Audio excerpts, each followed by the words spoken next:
Tempat ini berada di Kecamatan Bahoro, Kabupaten Langkat, sekitar 85 km dari Medan, Sumatera Utara. Disinilah Pusat Pendidikan Lingkungan Hidup PPLH Bahoro berdiri. Seperti hari lainnya, pekerjaan dimulai pada pagi hari bagi Miss Kuno.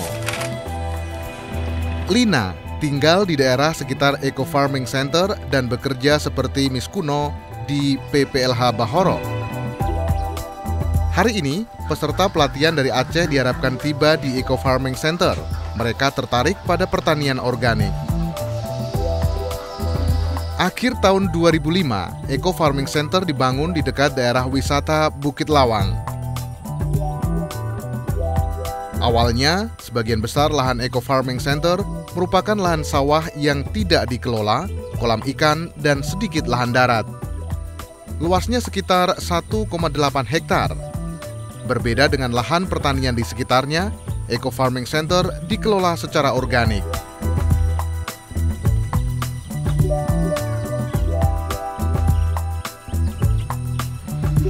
Yeni Lucia, lulusan agronomi, adalah manajer pengembangan program PPLH Bahoro.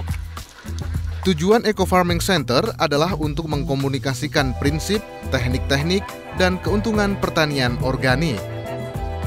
Lahan Eco Farming juga dijadikan media pendidikan lingkungan hidup dan penelitian. Rencananya adalah untuk melibatkan peserta dari berbagai perwakilan seperti perusahaan swasta, sekolah, dan universitas. Nutrisinya itu kan masuk ke dalam. Menurut Yeni, teknik-teknik dalam pertanian organik bukanlah hal baru. Pertanian organik bukanlah merupakan sebuah konsep cara bertani yang baru, karena teknik pertanian organik sebagai suatu cara bertani sudah dikembangkan sebelum pertanian konvensional berkembang. Atau dengan kata lain, waktu dulu teknik-teknik pertanian organik ini sebenarnya telah diterapkan oleh para petani. Namun, pola pertanian organik tersebut mulai ditinggalkan oleh para petani ketika teknologi intensifikasi yang mengandalkan bahan agrokimia diterapkan di bidang pertanian.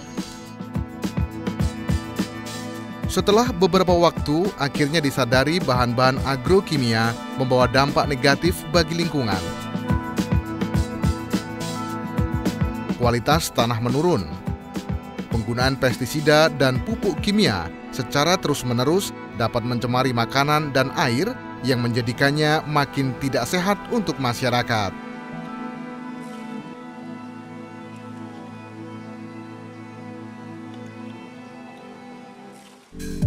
Peserta pelatihan dari Aceh kini telah tiba dan staf PPLH akan menyambut mereka.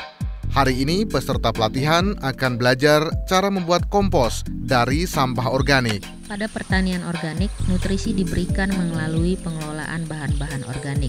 Jenis pupuk organik yang umum diberikan adalah pupuk hijau, pupuk kandang, kompos kaya akan unsur hara dan sangat penting untuk membantu menyuburkan tanah. Keuntungannya adalah petani dapat memproduksinya sendiri secara terus-menerus dari bahan-bahan yang ada di sekitarnya, memberikan unsur hara dan petani tidak perlu membeli bahan kimia yang mahal, sehingga petani menjadi mandiri.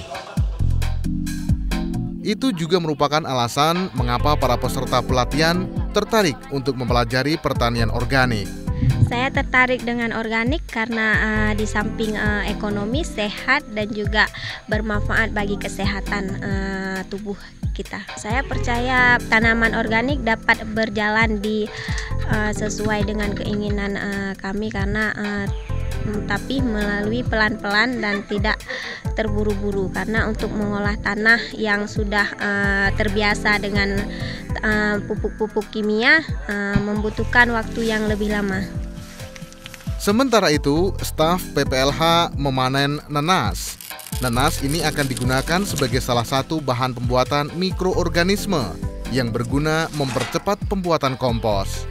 Untuk membantu menyuburkan tanaman, kami membuat kompos sendiri dari bahan-bahan organik yang ada di kebun ini, seperti sisa tanaman, daun-daunan, rumput, ranting pohon, jerami, dan lain-lain.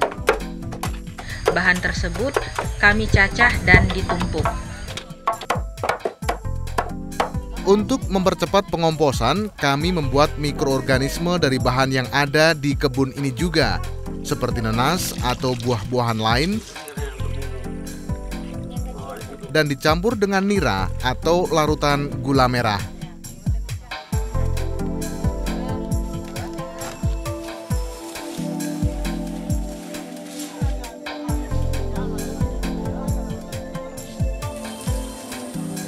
Setelah 2 atau 3 bulan, kompos bisa dibawa ke kebun dan memberikan nutrisi pada tanaman.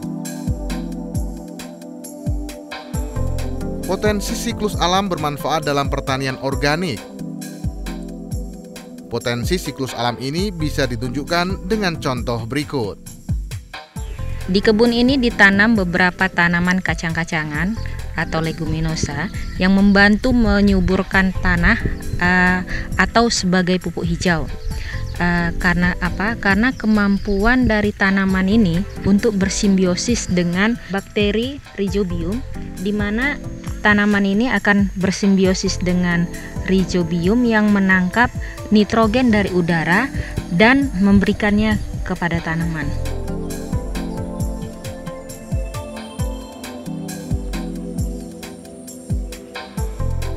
Pada pertanian konvensional, untuk membasmi hama dilakukan penyemprotan pestisida pada tanaman. Pekerja yang melakukan penyemprotan akan terpapar pestisida saat melakukan pekerjaannya. Dengan mata, Anda tidak dapat melihat buah-buahan yang telah terkena pestisida.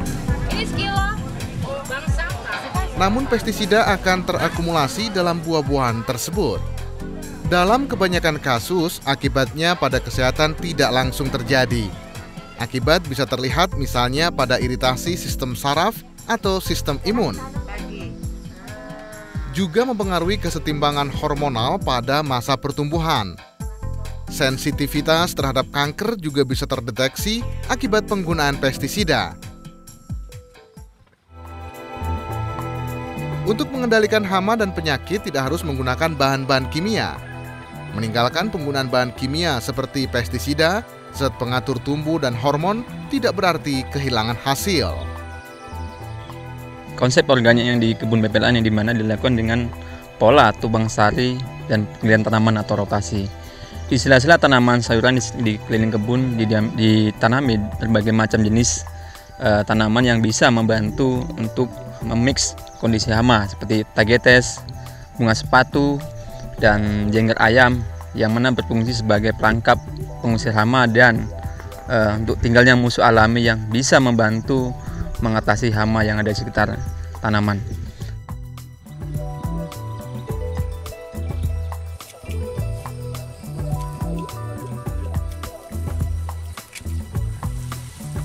Keberadaan musuh alami adalah salah satu keunggulan dari ekosistem yang seimbang. Normalnya tidak akan ada perkembangbiakan hama dalam jumlah yang besar karena ada predator yang menghambatnya.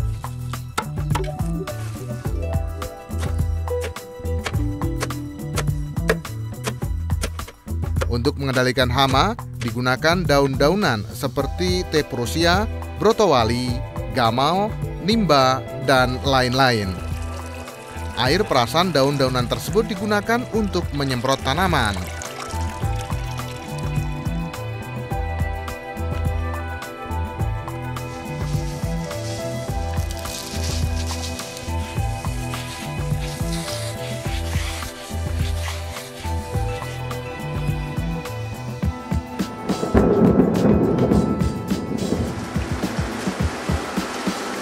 Sebaliknya, pertanian organik biasanya diterima sebagai sistem pertanian yang bertujuan mencapai cara-cara berkelanjutan yang peduli lingkungan, meningkatkan kesuburan tanah, keberlangsungan plasma nutfah, dan meningkatkan keanekaragaman hayati. Lebih jauh lagi, polusi air dapat dikurangi hingga tingkat minimum.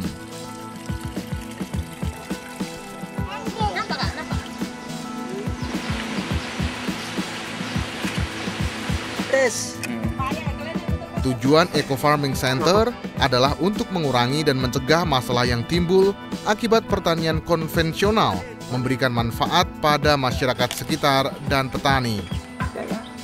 Oke. PPLH Bahorok yang merupakan salah satu divisi pada Yayasan Ekosistem Lestari terdiri dari program pertanian organik, program pendidikan lingkungan hidup, dan ekolodge. Ekolodge dijalankan secara berkelanjutan dan mempromosikan ekowisata. Jadi ekolodge adalah salah satu konsep pondok wisata, bangunan yang cukup sederhana.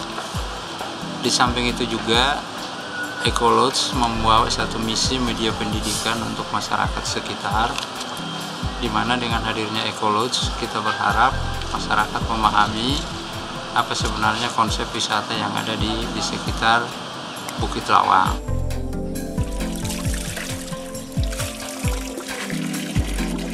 Semua keuntungan yang diperoleh ekolodge akan digunakan untuk pengembangan masyarakat, program sosial, dan konservasi alam. Bahan makanan organik dari Ecofarm dikirim ke ekolodge.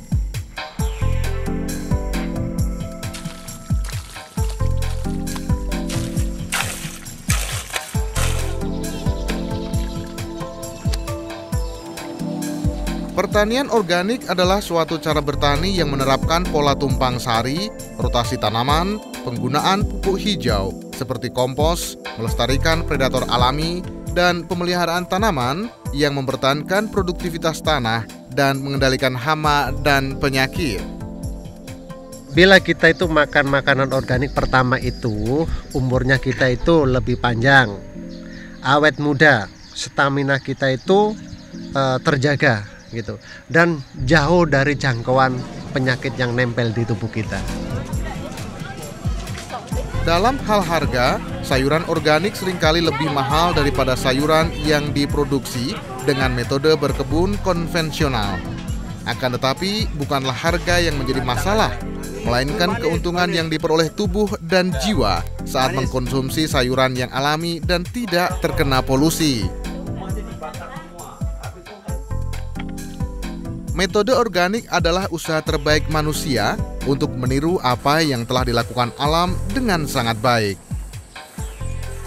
Kalau menurut saya pertanian organik itu jadi pertanian kalau secara teknis pertanian yang menggunakan bahan-bahan organik dari alam. Sebenarnya kalau bilang pertanian organik itu sendiri adalah pertanian yang membuka pola pikir petani itu kepada hal yang lebih baik untuk kedepannya gitu.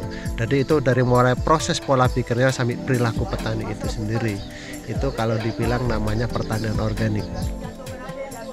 Pertanian organik tidaklah sulit untuk diterapkan jika kita memahaminya. Setiap orang dapat mengelola lahan pertaniannya secara organik seperti yang dilakukan Eco Farming Center PPLH Bahorok.